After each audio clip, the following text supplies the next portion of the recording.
احباب گرامی قدر، قرآن مجید فرقان حمید کی سورہ لقمان کی آیت نمبر 14 میں نے آپ کے سامنے تلاوت کی۔ اللہ جل مجدہ نے ارشاد فرمایا کہ وَوَصَّيْنَا الْإِنسَانَ بِوَالِدَيْهِ، ہم نے انسان کو یہ وصیت کی، یہ تاکیدی حکم دیا۔ کس چیز کا؟ یاد رکھنا، اس حکم کو سننے سے پہلے وصیت عموماً جب دنیا سے کوئی بندہ جاتا ہے تو وصیت کر کے لکھ کے چلا جاتا ہے، تو اصول یہ کہتا ہے کہ وصیت بدلی نہیں جا سکتی۔ تو اللہ تعالیٰ کا ایسا حکم جس حکم کے آنے کے بعد اس میں کوئی تغیر اور تبدل نہ آئے اور قیامت تک وہ حکم جیسے آیا ویسے ہی رہے۔ جب اتنا اعلیٰ حکم اللہ نے دینا ہو تو اللہ وَوَصَّيْنَا کہہ کے وہ حکم ارشاد فرماتا ہے، اور حکم ہے کہ والدین کے ساتھ حسن سلوک کرنا ہے، مگر اس کو اللہ کریم نے جس خوبصورت انداز میں انسان کو سمجھانے کے لیے بیان کیا ہے، قرآن مجید کی یہ الفاظ سمجھنے کے لائق ہیں کہ حملتہ امہ وہنا علی وہن وفصالہ فی عامین۔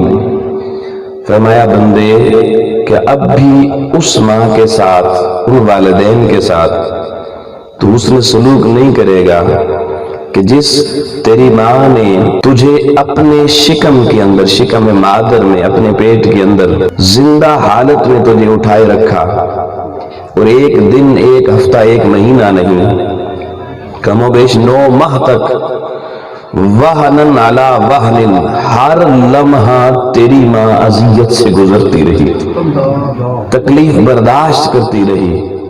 انسان کو لوگوں کانٹا چبھے، کانٹے کی تکلیف تھوڑی دیر بھی رہے تو اسے بڑی تکلیف محسوس ہوتی ہے، لیکن اللہ قرآن میں کہہ رہا ہے کہ حملت امہ، تیری ماں نے 9 مہینے تک ہر لمحہ تیری خاطر تکلیف پر تکلیف سہی، اذیت پر اذیت سہی۔ جب اللہ خود ماں کی تکلیف کا ذکر کر رہا ہے تو آپ تصور کیجئے جس تکلیف کا میرا رب بیان کر دے، حقیقت میں وہ تکلیف کتنی بڑی ہوگی۔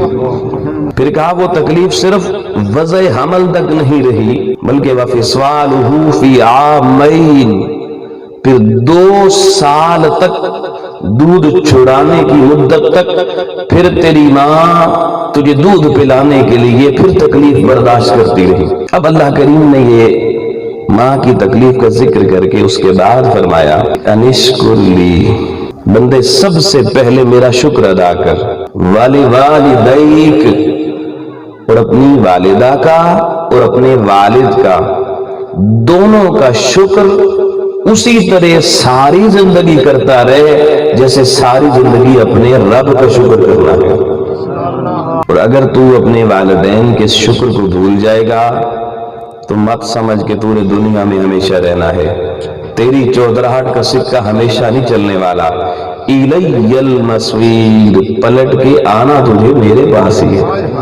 دوستان محترم، قرآن مجید میں دوسرے مقام پہ سورہ بنی اسرائیل میں پھر والدین کی عظمت کا بیان یوں کیا کہ وَقَضَىٰ رَبُّكَ أَلَّا تَعْبُدُوا إِلَّا إِيَّاهُ وَبِالْوَالِدَيْنِ إِحْسَانًا، کہ تمہارے رب نے، اے میرے محبوب تیرے رب نے یہ فیصلہ سنا دیا ہے، یہ فیصلہ کر دیا ہے کہ اللہ کے علاوہ کسی کی عبادت نہیں کرنی، اور اللہ کی عبادت کے بعد دنیا میں جو کام کرنا ہے وہ سب سے پہلا کام اپنے ماں باپ کے ساتھ حسن سلوک کرنا ہے۔ یہاں لفظ قضاء استعمال کیا، قضاء جیسے قاضی کوئی فیصلہ کرتا ہے۔ اب اللہ کریم لوگوں جب کوئی بڑا فیصلہ سنائے تو قرآن میں اگر آپ غور کریں تو اللہ ڈائریکٹ امت کو اس میں مخاطب نہیں کرتا۔ کہ وَقَضَىٰ رَبُّكَ، اے محبوب تیرے رب نے یہ فیصلہ سنایا ہے۔ اس میں ایک بڑی حکمت ہے کہ بہت سے فیصلے اللہ نے اقیم الصلاۃ، امت کو کہا نماز پڑھو، آتوا الزکاۃ، زکات دو، روزہ رکھو، حج کرو، لیکن جو بڑے بہت اللہ کے طاقتور احکامات ہیں ان میں اللہ کریم نے ڈائریکٹ امت سے مخاطب ہو کے بات نہیں کی، اپنے محبوب صلی اللہ علیہ وآلہ وسلم سے مخاطب ہو کر بالواسطہ امت کو تعلیم دی۔ کیوں؟ اس لیے کہ اللہ کے کچھ احکامات لوگوں ایسے ہیں اللہ ڈائریکٹ جس کو کہہ دے وہ ایک لمحے کے لیے بھی غافل ہو جائے، گردن جھٹک دے، نہ مانے، انکار کر دے، اللہ کا عذاب اور عذاب اسی وقت نازل ہو جاتا ہے۔ اب خطرہ خدشہ تھا کہ والدین کے اس باب میں اللہ کا فیصلہ، کہیں ہم کمزور لوگ غلطیاں کرنے والے کہ اللہ کے حکم کو پس پشت نہ ڈال دیں، تو اللہ نے براہ راست امت کو خطاب نہیں کیا اور محبوب سے کیا، وہ محبوب جن کے والدین دنیا سے جا چکے ہیں۔ نہ میرے نبی کی ماں دنیا میں حیات ہے، نہ میرے نبی کا باپ دنیا میں حیات ہے، اور اللہ کہہ رہا ہے وَقَضَىٰ رَبُّكَ کہ تیرے رب نے محبوب یہ فیصلہ کر دیا ہے اللہ تعبدوا الا اياه کہ میرے علاوہ کسی کی عبادت نہیں کرنی، وبالوالدین احسانا اور اپنے والدین کے ساتھ اعلیٰ ترین حسن سلوک کرنا ہے۔ یا اللہ تیرے نبی کی تو ماں بھی نہیں، باپ بھی نہیں، دنیا سے چلے گئے ہیں، اب اپنے نبی سے کیوں کہہ رہا ہے والدین سے حسن سلوک کرنا؟ کہا ایک تو ڈائریکٹ امت کو خطاب اس لیے نہیں کہا کہ وہ قضا کے درجے میں جب حکم دے امت ایک لمحے کے لیے غافل ہو جاتی، عذاب الہی اتر آتا، اور محبوب رب سے کبھی غافل ہوتا ہی نہیں ہے۔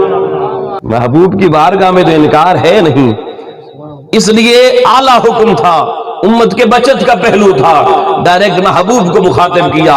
اور دوسرا راز اور افہام نے لوگوں یہ بیان کیا کہ اللہ کریم محبوب کو یہ بات کہہ کے کہ والدین سے حسن سلوک کرو، اور محبوب کے والدین دنیا سے چلے گئے ہیں، قیامت تک آنے والی نوع انسانی کو سمجھانا چاہتا ہے کہ لوگوں والدین کے قدردان بننا، کہ میرے محبوب کے والدین اگر دنیا سے چلے بھی گئے تب بھی والدین ایک ایسا تعلق ہے کہ جس کے ساتھ حسن سلوک صرف زندگی میں نہیں کرنا، مرنے کے بعد بھی ہمیشہ جاری رکھنا ہے۔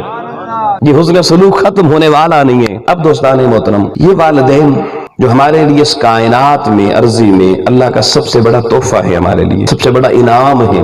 والدین میں سے والدہ کے حوالے سے ہمارے عمومی اکثر سٹیجوں پر بات ہوتی ہے، اور بعض اوقات اس حد تک ماں کی شان اور مقام پہ بات ہوتی ہے کہ سننے والوں کو یہ مغالطہ لاحق ہوتا ہے کہ شاید ابا تو ویسے ہی کوئی فالتو چیز ہے۔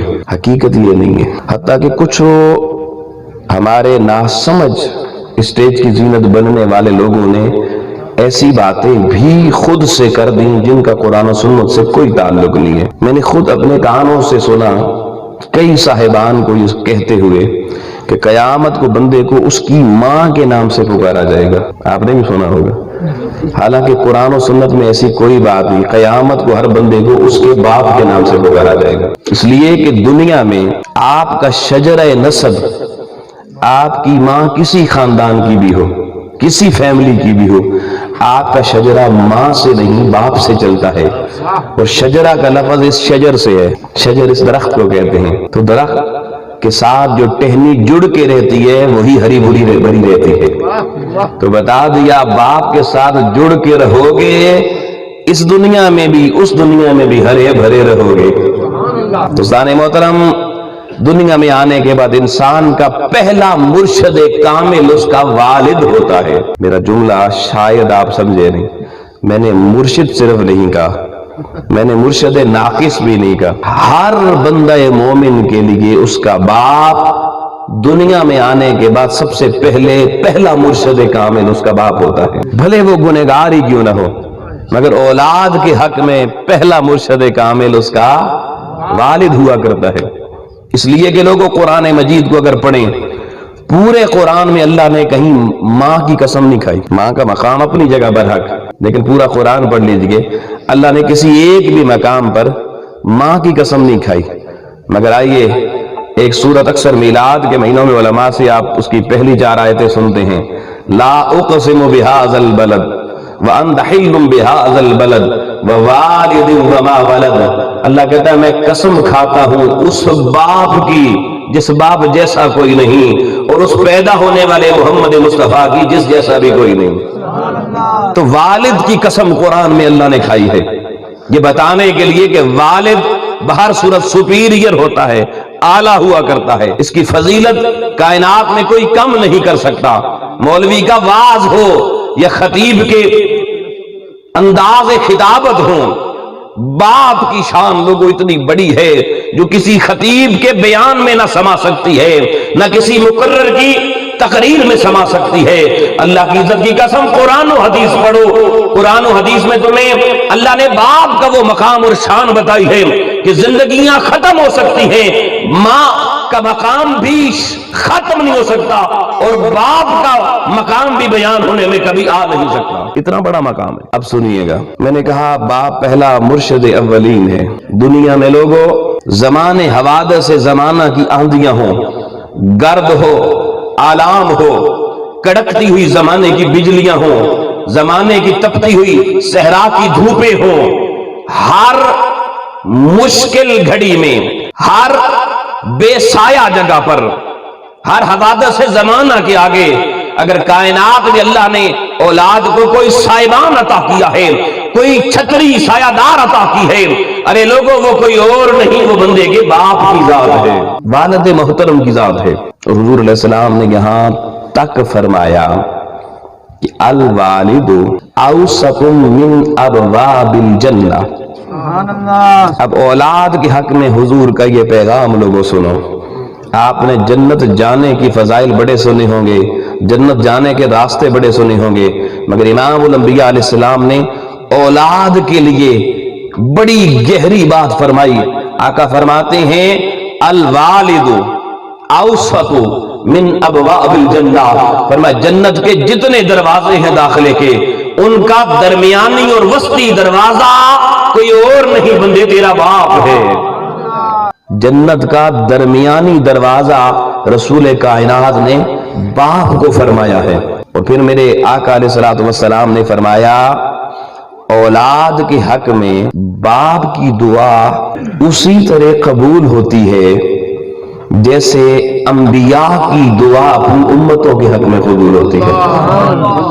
سامعین عزیز وقار، میرے محبوب کا یہ جملہ دکھی انسانیت اور پریشان انسانیت کے لیے اللہ کا وہ باب رحمت ہے جو آج ہر جوان کو سمجھنے کی ضرورت ہے۔ لوگ بڑے بڑے پیران کرام کے پاس جاتے ہیں کہ میرے لیے دعا کریں، کوئی تعویذ دے دے، بڑے بڑے عاملین کے پاس لوگ جاتے ہیں کہ کوئی دم درود کر دے۔ اور لوگوں کاش ہم نے نبی مختار علیہ السلام کے پیغام کو سنا ہوتا اور سمجھا ہوتا اور اپنے من کی وادیوں میں اتارا ہوتا۔ میں نے ایسے ہی نہیں کہا پہلا بندے تیرا مرشد اولین تیرا باپ ہے۔ آقا فرماتے ہیں اولاد کے حق میں جب باپ کے ہاتھ اٹھتے ہیں دعا کے لیے تو باپ کے لبوں سے نکلی ہوئی دعا اپنی اولاد کے لیے رب ویسے ہی قبول کرتا ہے جیسے نبی کی دعا اللہ اپنی امت کے بارے میں قبول کرتا ہے۔ مجھے بتائیں نبی امت کے لیے دعا کرے امت کی تقدیر بدلتی ہے یا نہیں؟ بولیے نا جی۔ اگر یہ ہمارا ایمان ہے تو پھر اسی نبی مختار کا یہ کلام ہے کہ باپ اگر اپنی اولاد کے لیے دعا کرے تو وہ دعا بھی اللہ کی عرش پہ ویسے ہی جاتی ہے جیسے نبی کی دعا عرش پہ جاتی ہے۔ اتنا بڑا مقام اللہ کریم نے باپ کو عطا فرمایا ہے۔ آج اولادوں کی بے رخی اپنے والدین سے دیکھ کر، اپنے باپ سے دیکھ کر لوگوں دل خون کے آنسو روتا ہے کہ امام الانبیاء علیہ السلام نے میرے آپ کے باپ کو کتنی عزت اور عظمت کی کرسی میں بٹھایا ہے اور ہم نے اپنی نگاہوں سے اس باپ کو اس کرسی سے اتار کر کہاں پھینکا ہوا ہے۔ باپ گلی گلی رسوا ہو رہے ہیں، اولادوں کے گلے لے کر زمانے کو لوگ سنا رہے ہیں، باپوں کے سینے دکھی ہیں، آج دل بڑے غم زدہ ہے لوگوں۔ کسی بوڑھے باپ کے ساتھ بیٹھو وہ اپنی اولاد کا کی طرف سے ملنے والا دکھ بیان کر رہا ہوتا ہے، اولاد والدین کو ستاتی رہتی ہے، والد دکھی ہیں لوگوں، اور پھر کہتے ہیں جی حالات بدلتے نہیں ہیں، میرے گھر سے جادو نکلتا رہی ہے، مجھے تو بس کسی کی نظر کھا گئی ہے، میرے گھر میں تو پریشانیاں نکلتی ہی نہیں ہے، کدھر جاؤں جی، نماز بھی پڑھ کے تھک گیا، پیروں کو دعا بھی کرا کے تھک گیا، پھر بھی میرے حالات نہیں بدلتے۔ لوگوں اللہ کی عزت کی قسم ساری کائنات کے غوث بھی تیرے لیے دعا کرے، تیری آواز نہیں بدل سکتے جب تک تیرا باپ خدا کی بارگاہ میں ہاتھ اٹھا کے تیری تقدیر بدلنے کے بارے میں دعا نہیں کرے گا، اللہ تیری تقدیر نہیں بدلے گا۔ اور جو یہ چاہتا ہے کہ میری تقدیر بدل جائے